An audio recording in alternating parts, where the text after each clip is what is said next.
चलिए आगे बात करते हैं पुतिन की न्यूक्लियर हिट लिस्ट की। दरअसल पुतिन की न्यूक्लियर हिट लिस्ट का खुलासा हो चुका है। यूक्रेनी सेना की इंटेलिजेंस रिपोर्ट के हवाले से यह दावा किया जा रहा है कि यूक्रेन के साथ युद्ध पर फुल स्टॉप लगाने के लिए रूस परमाणु हमला कर सकता है। सवाल यह है कि क्या बाइडेन के शांति वार्ता के ऑफर को ठुकराने के पीछे पुतिन का यही मकसद है? अगर ऐसा है तो पुतिन के न्यूक्लियर हथियारों के टारगेट पर यूक्रेन के अलावा और कौन कौन से देश हैं? इन सभी सवालों के जवाब पुतिन के सीक्रेट न्यूक्लियर फाइल्स की पड़ताल करती इस रिपोर्ट में आप देखिए।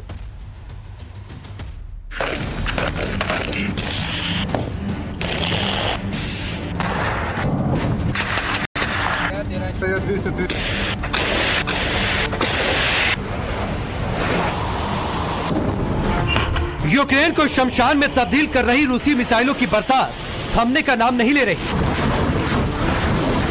दूसरी ओर यूक्रेन की सरहद पर रूसी न्यूक्लियर बॉम्बर गरज रहे हैं। परमाणु मिसाइलों से लैस मिग-31 जेट लगातार उड़ान भर रहे हैं।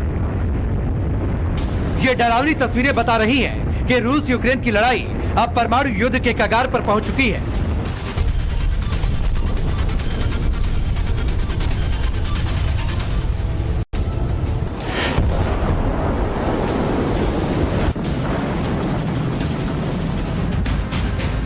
और परमाणु हमला अकेले यूक्रेन पर नहीं होगा। पुतिन के न्यूक्लियर नोटबुक की हिट लिस्ट में अब नाटो देशों से लेकर अमेरिका तक का नाम भी जुड़ चुका है। रूस किसी भी वक्त परमाणु हमला कर सकता है। यह सिर्फ आकलन नहीं बल्कि इसके साफ संकेत भी मिलने लगे हैं।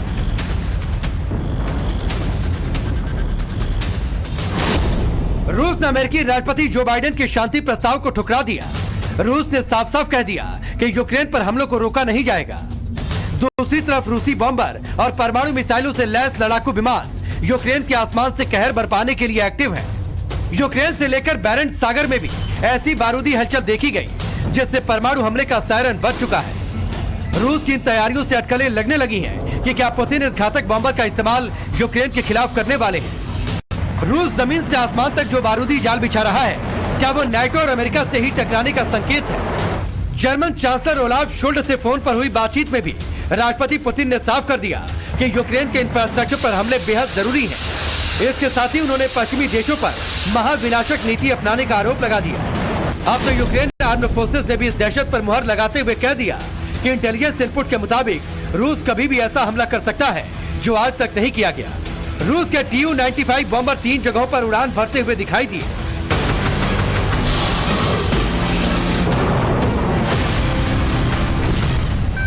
करीब 10 महीने से जारी जंग को पुतिन फुल एंड फाइनल करने की तैयारी कर चुके हैं, लेकिन नाटो और अमेरिका के खिलाफ रूस के मोर्चा खोलने की वजह है पैट्रियट मिसाइल डिफेंस सिस्टम।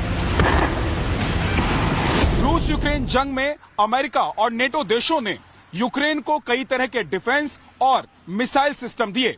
तब रूस ने कुछ नहीं कहा, लेकिन जैसे ही यूक्रेन को पैट्रियट मिसाइल डिफेंस सिस्टम देने की चर्चा शुरू हुई, रूस से धमकियों का सिलसिला भी शुरू हो गया। रूस ने साफ कर दिया कि नेटो देश अगर ऐसा होता है तो फिर उसके निशाने पर होंगे।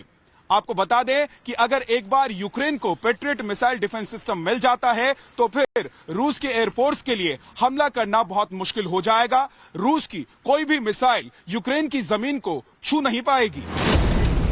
पुतिन का गुस्सा उस वक्त और भड़क गया जब यूक्रेन के विदेश मंत्री दिमित्रो कुलेबा ने पैट्रियट डिफेंस सिस्टम की तैनाती को लेकर यूक्रेन और जर्मनी के बीच बातचीत जारी होने का दावा कर दिया। दावा ये भी कि इस बातचीत में अमेरिका शामिल है।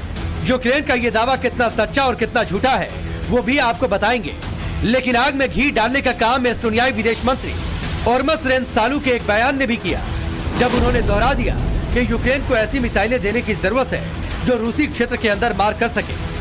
अगर ऐसा होता है तो जाहिर है रूस चुप बैठने वाला नहीं है। यूक्रेन को पैट्रियट डिफेंस सिस्टम देने का मतलब अमेरिका का सीधे तौर पर युद्ध में उतरना है और रूस के लिए नाटो पर अटैक का ग्रीन सिग्नल है। लेकिन अगर नाटो पर रूस अटैक करता है तो तीसरे विश्व युद्ध की शुरुआत हो जाएगी और इसके परमाणु युद्ध में बदलते देर नहीं लगेगी। ऐसा डर खुद अमेरिकी राष्ट्रपति बाइडेन भी जता चुके हैं। We will not fight a war against Russia in Ukraine. Direct confrontation between NATO and Russia is World War III. Something we must strive to prevent. Ukraine पर रूसी हमले के ठीक 1 महीने बाद यानी मार्च के महीने में दिया गया बाइडेन का ये बयान उनको भी बखूबी याद है। इसीलिए शुक्रवार को बाइडेन ने फ्रेंच प्रेसिडेंट इमैनुअल मैक्रों से मुलाकात के दौरान कहा कि वो पुतिन से बात करने के लिए तैयार हैं, बशर्ते जंग रोकने पर बात हो। लेकिन बाइडेन की ये शर्त पुतिन को मंजूर नहीं। पुतिन की शर्त है कि यूक्रेन के कब्जाए गए इलाकों को अमेरिकी रूसी क्षेत्र माने, लेकिन अमेरिका की तरफ से इस शर्त को मानने से इनकार कर दिया गया। पलटवार में मॉस्को ने बाइडेन के बातचीत के ऑफर को न सिर्फ ठुकरा दिया, बल्कि पश्चिमी देशों पर यूरोप को महाविनाश की दहलीज तक पहुंचाने का आरोप भी लगाया। क्रेमलिन के प्रवक्ता दिमित्री पेस्कोव ने कहा कि वास्तव में राष्ट्रपति बाइडेन ने क्या कहा। उन्होंने कहा कि पुतिन के यूक्रेन छोड़ने के बाद ही बातचीत संभव है, लेकिन निश्चित रूप से मॉस्को इन शर्तों को स्वीकार करने के लिए तैयार नहीं। रूस अपने हितों के सम्मान में बात करने के लिए तैयार था, लेकिन अमेरिका ने रूसी संघ के हिस्से के रूप में नए क्षेत्रों को मान्यता नहीं देकर बातचीत को और मुश्किल बना दिया। सितंबर महीने में ही रूस ने यूक्रेन के 4 क्षेत्रों डोनेत्स्क, खेर्सोन, लुहांस्क और ज़ैपोरिज़िया में जनमत संग्रह के बाद इन्हें रूसी क्षेत्र घोषित कर दिया था। हालांकि पश्चिमी देशों ने इसे मानने से इनकार कर दिया, लेकिन रूस को यूक्रेन की नाटो से दूरी और इन क्षेत्रों पर रूसी कब्जे को मान्यता से कम कुछ भी मंजूर नहीं।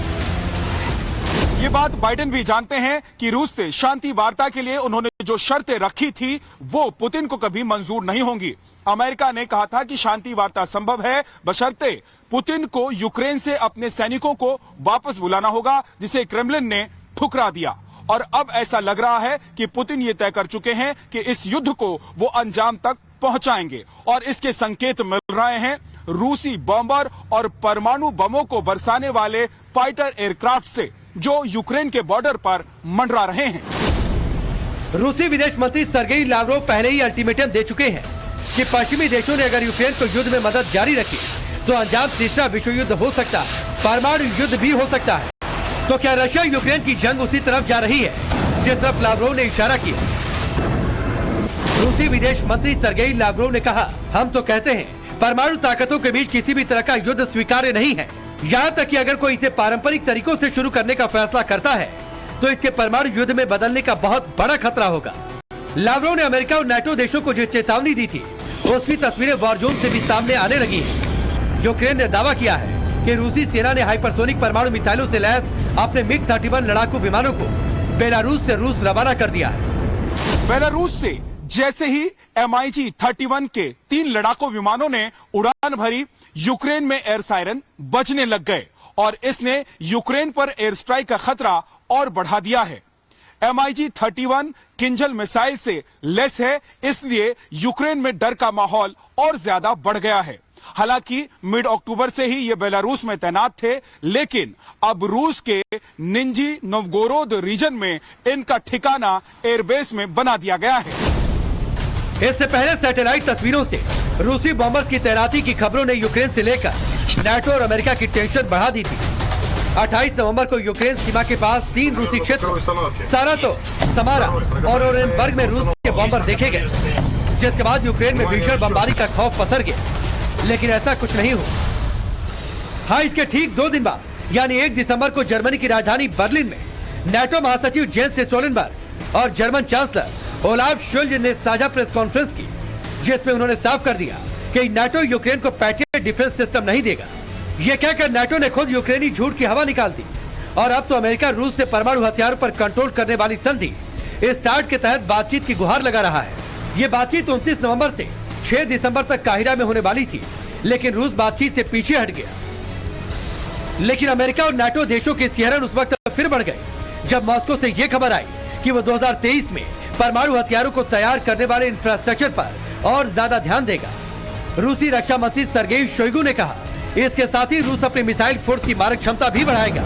जाहिर है, महाविनाश और प्रलय लाने वाले इन हथियारों के टारगेट पर रूस के दुश्मन देश ही रहेंगे।